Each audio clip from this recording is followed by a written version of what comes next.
Hey, guess what? Your website doesn't have to be boring. You can make it look slick and professional while still making it pop. I'll show you a few easy ways that I took this simple Webflow site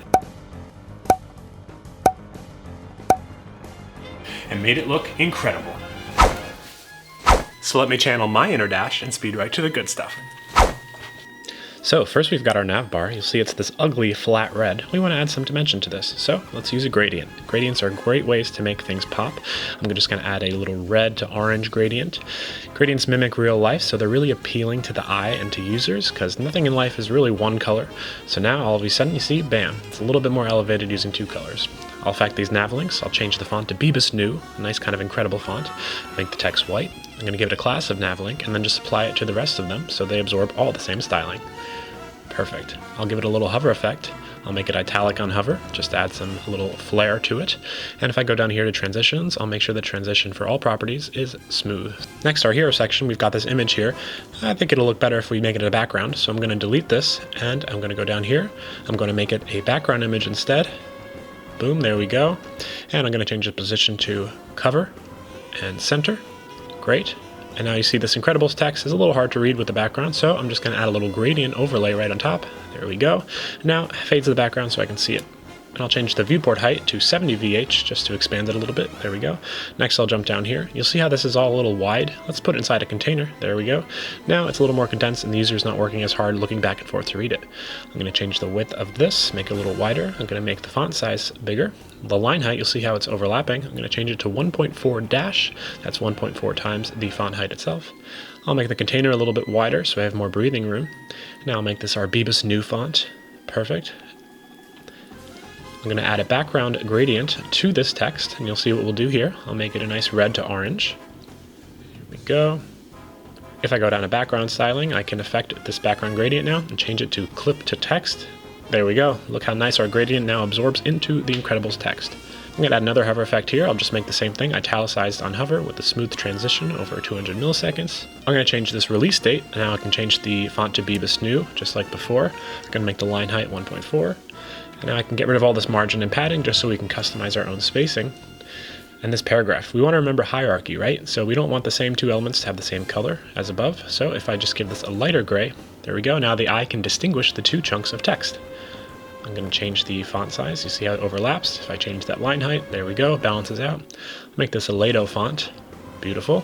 Now let's change our button. I'm going to start off by giving it a border radius to smooth out those edges. Just 5 pixels is good. See how it curves them out nicely. I'm going to add a background gradient to our button as well. I love giving gradients to buttons. It really makes them more distinguished and nice. This is going to be a little different shades of red. Red into a darker red. Beautiful. And now I'm going to add the transition again, because when we hover over our button, we want the style to change a little bit. So first thing we're going to do is add a box shadow on hover. 1, 7, -2 is usually my go-to ratio. It's kind of a nice subtle effect. And I'm going to change the bottom red to a little bit brighter when they hover on it.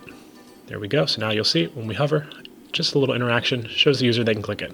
Great. Let's go to our character grid. So you see here, they're all in the CMS, and they have a character color attached. So each character has their own color as one of the properties. I'm going to add that color to this div. So first, let's get rid of this ugly div. I'm going to get rid of all this margin, make it go in the center there. I'll change the width and the height to 100% of its container. That way it fills that. I'll make the flex vertical, center, and center. Now the text is in the middle. Great. If I go to the background color, I'm going to get it from that character color. There we go. We have all these beautiful colors attached to each character. So now this div block, I'm going to have it fade into view when we hover onto it. So you'll see I just added a gradient here. Let's not do that. I'm going to get rid of that later. But now, let's see. So if we just look for a spot where it looks nice, maybe around 75%, that's something that we'll hover up to. Now we know what it will look like. We can change the text here to white so the names pop out, the character names. Perfect. So we'll get rid of that opacity, and we'll just add a little transition so we can prepare for it. And now in the hover state, we're going to change the opacity of that div back up to the 75. So when they hover over it, the color will appear. There we go. Let's put it inside a container too so we can condense it all. All right. Let's get rid of that overlay that I added here. You'll see how I delete this. And now the colors really become the vibrant popping colors. There we go. So we condense it in the container as well. All the hover works. Beautiful. I'm going to add a class name to this heading called gradient heading. And I'm just going to apply it to the other heading so it absorbs that same gradient styling that we like. And I'm just going to center this. I'm going to make it flex center and text align center so everything lives in the middle. We've got our grid, everything hover, works nicely. Next, let's go to the merchandise section. I'm gonna put this thing in a container as well so we can condense the spacing. I'm gonna give the backgrounds a nice gradient as well. Our new favorite tool, gradients. There we go, we got a nice red to orange, just gives it some more dimension. I'm gonna change the color of these to white, give it that Bebas New font. I'm going to increase the font size and the line spacing a little bit. There we go. I'm also going to affect the letter spacing. That's always a fun tool that people might forget about, but adds a little space in between letters. I'm going to add our gradient heading right here to merchandise. There we go. Flex align center, text align center. There we go. And let's change these buttons out too. Blue doesn't really match our theme, so let's give it a nice gold, like they're making the golden purchase if they add this to the cart. So this is going to be a golden color down to a darker golden color. That looks good. Now let's change the text here, Lato, all caps. Here we go.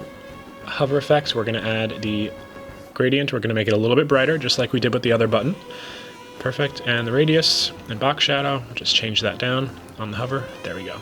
Now let's add some life to this. Let's add some interactions. So scroll into view is always a safe bet in interactions. So just click on this header, scroll into view, offset a little bit so it doesn't appear before the user gets there, and it'll just grow big. These divs I can just slide in from left and right.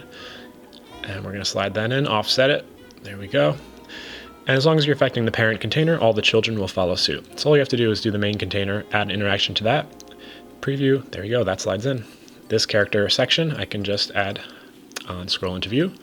I will have this, let's do spin for this. Make it a little fun and cartoonish. There we go, a little offset, boom, spins right in. Merchandise section, let's add one for this. And we're going to do the rubber band. This is a fun little stretchy kind of effect, boing.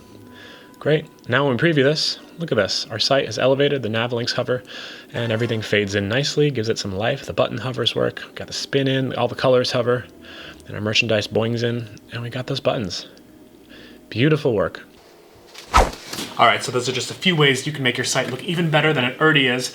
Hope you got something out of this. If you did, give me a like and a subscribe. Always appreciate it. Hope you have an incredible day, and I will see you in the next video.